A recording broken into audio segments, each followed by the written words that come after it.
शमीशान निर्वाणरूपम् विभुं व्यापकं ब्रह्मवेदस्वरूपम्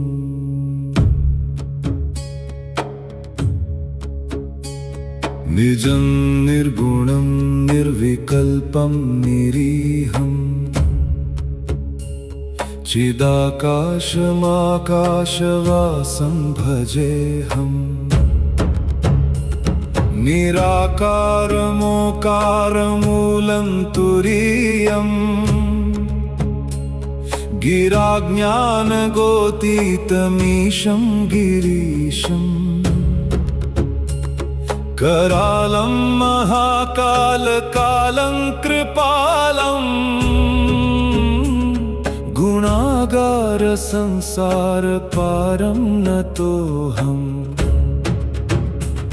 तुषाराद्रिसङ्काश गौरं गभीरं मनोभूतकोटि प्रभाश्रीशरीरं स्फुरन्मौलिकल्लोलिनी चारुगङ्गा लसद्भालबालेन्दुकण्ठे भुजङ्गा चलत्कुण्डलं भ्रूसुनेत्रं विशालं प्रसन्नाननं नीलकण्ठं दयालं मृगाधीशचर्माम्बरं मुण्डमालं प्रियं शङ्करं सर्वनाथं भजामि प्रचण्डं प्रकृष्टं प्रगल्भं परेशम् अखण्डम् अजं भानुकोटिप्रकाशं त्रयशूलनिर्मूलनं शूलपाणिं भजेऽहं भवानीपतिं भावगम्यम् कलातीतकल्याणकल्पान्तकारी सदा सज्जनानन्ददाता पुरारी चिदानन्द सन्दोहमोहापहारी प्रसीद प्रसीद प्रभो मन्मथारी न यावत् उमानाथ पादारविन्दं भजन्तीह लोके परे वा नराणा न तावत् सुखं शान्ति सन्तापनाशं प्रसीद प्रभो सर्वभूताधिवासम् न जानामि योगं जपं नैव पूजां न तोऽहं सदा सर्वदा शम्भुतुभ्यं जराजन्म दुःखौघतातप्यमानम् प्रभो पाहि आपन्नमामीश शंभो। नमामि शमीशान निर्वाण रूपम। यह प्रसिद्ध श्री शिवरुद्राष्टकम का पहला श्लोक है। इस दिव्य स्तोत्र की रचना गोस्वामी तुलसीदास जी ने की थी। इसका उल्लेख रामचरितमानस के उत्तरकांड में मिलता है, जहां काकभूषुंडी जी गरुड़ जी को भगवान शिव की महिमा सुनाते हैं। शमीशान का अर्थ है श्मशान में निवास करने वाले, अर्थात भगवान शिव, जो सृष्टि के संहार और मोक्ष के स्वामी हैं। अर्थ श्लोक 1-2 में शिव को निर्वाण रूप निराकार ओंकार का मूल बताया है। श्लोक 3-4 में उनका हिम सम गौर वर्ण, जटा में गंगा, मस्तक पर चंद्रमा और नीलकंठ स्वरूप वर्णित है।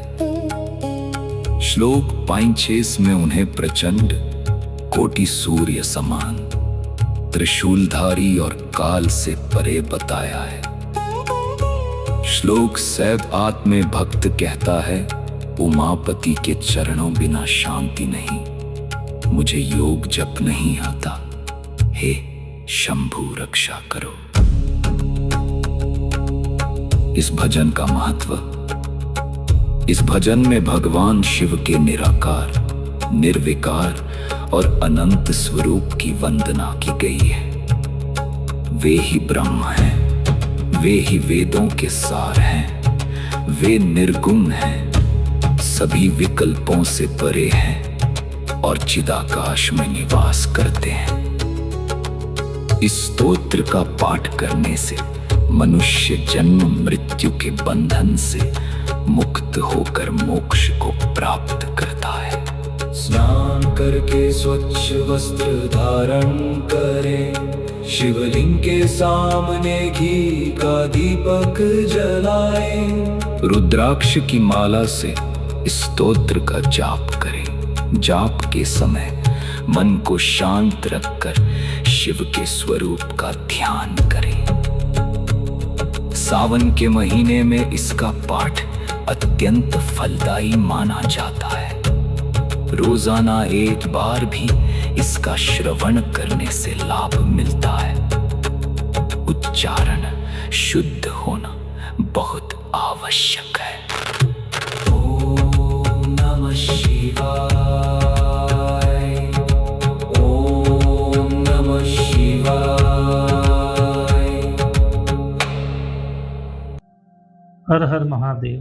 Dear friends, this famous hymn Rudrashtakam, known as Namami Shamisham, was composed by Goswami Tulsidas and is found in the Uttarkand of his epic Ramcharitramanas.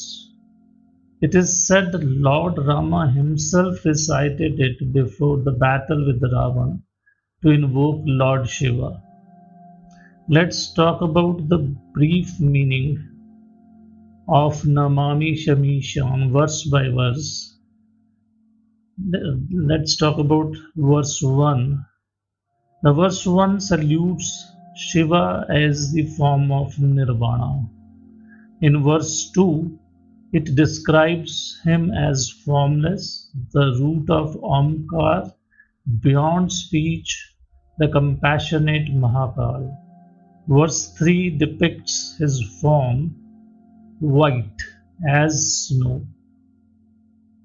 with Ganga in his matted locks and crescent moon on forehead. Verse 4 shows him as blue-throated, wearing tiger skin and garland of skulls, beloved Shankara. Verse 5 praises him as fires, radiant as crores of suns, trident holder and consort of Bhavani. Verse 6 calls him beyond time, destroyer at deluge and giver of bliss.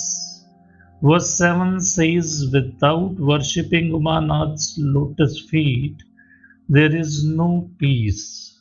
Verse 8 is surrender. Says, I know no yoga, japa or puja. O Shambhu, I always bow to you. Protect me from sufferings of birth and death.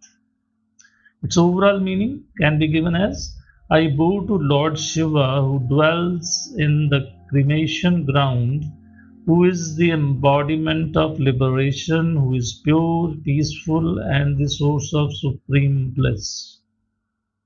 Let's talk about Vidhi, how to basically perform this puja.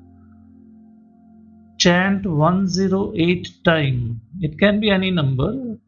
It can be 1, it can be 3, it can be 7, it can be 11. Depends upon the time with you. Chant it in Brahmahurta or Pradosh Kala with Rudrakshmala in your hand at a quiet place and if possible in front of Shivling. So let's talk about the benefit of this Namami Shamisham.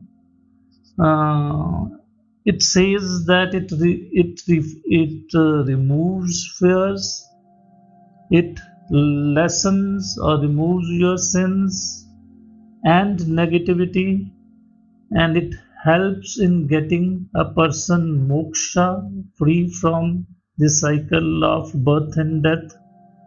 And one thing which is very important, its proper pronunciation is a must. Om Namah